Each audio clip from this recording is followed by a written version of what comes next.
Eşhedü en la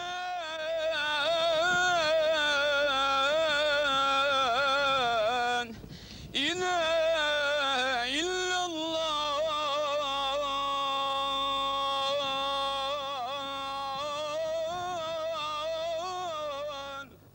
There is no God but God, and Muhammad is his prophet.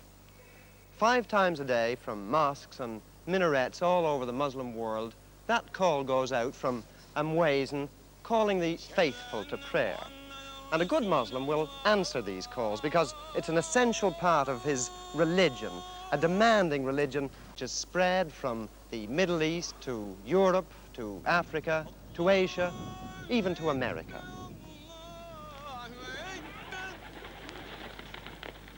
But prayer itself is just one outward observance of this religion, of Islam. There are others, many others, because Islam doesn't just mold men's minds. It dictates their way of life. It tells them not just when and how to pray, but how to decorate their houses, how to treat their wives, what to say when they sneeze, how they must butcher their sheep, how much of their property their sons will inherit, how to trim their beards and seal their letters, where to carry their handkerchiefs, and the color of their shrouds. But here in Turkey, once called the Sword of Islam, here in Istanbul, with the minarets of its 500 mosques piercing the sky, here all the traditions of a great faith were trampled on by one man trying to drag his nation into the Western world of the 20th century by the seat of its baggy Turkish breeches. Mustafa Kemal was the man who changed all that. Kemal, who called himself Ataturk, the father of the Turks, was the soldier who led his country's revolution and proclaimed Turkey a republic after the First World War. Ataturk wanted no religious censor to strangle the great rush forward into the 1920s, no petrifying theologians to halt progress. Of all his revolutionary decrees, and there were many of them, his destruction of the caliphate was his most heretical action. It was like deposing the Pope or the Archbishop of Canterbury. But he did it. And he got away with it by the sheer force of his own magnetic personality. He did it, but it wasn't easy.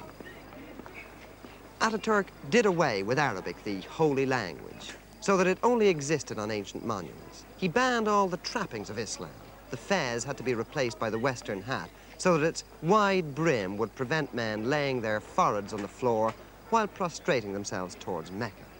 He made them wear lounge suits instead of flowing robes. He removed the veils which covered the faces of modest Muslim women. He made them have civil marriage ceremonies. Ataturk's decrees became the new Quran in Turkey. They replaced the old teachings which for generations had governed men's births and lives and deaths. But even an Ataturk, great national hero and liberator though he was, even an Ataturk couldn't kill the inner spirit of Islam. So Islam bided its time. And in 1938, when Ataturk died, the imams felt it was safe perhaps to begin just a cautious revival. Quiet backsliding to the ways of the faith continued until 1950, when Adnan Menderes was elected prime minister and was forced to make good electoral promises made to the peasants who wanted more faith and less freedom. The voice of Islam became more imperious. The Menderes Democratic Party bowed to the Orthodox. For the first time since Kemal's revolution, mosques were built again with public money.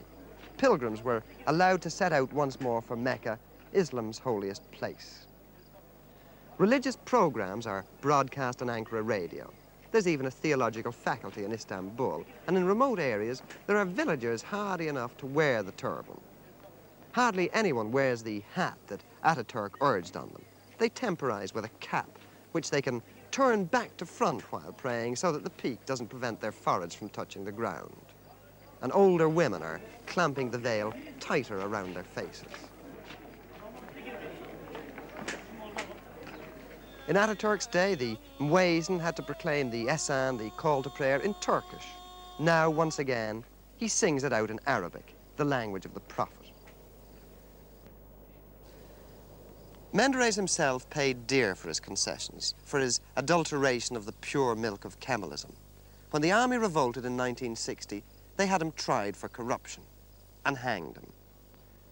In October this year, Turkey will have another general election, and the Justice Party, the heirs to the Menderes doctrine, are heavily backed to win it.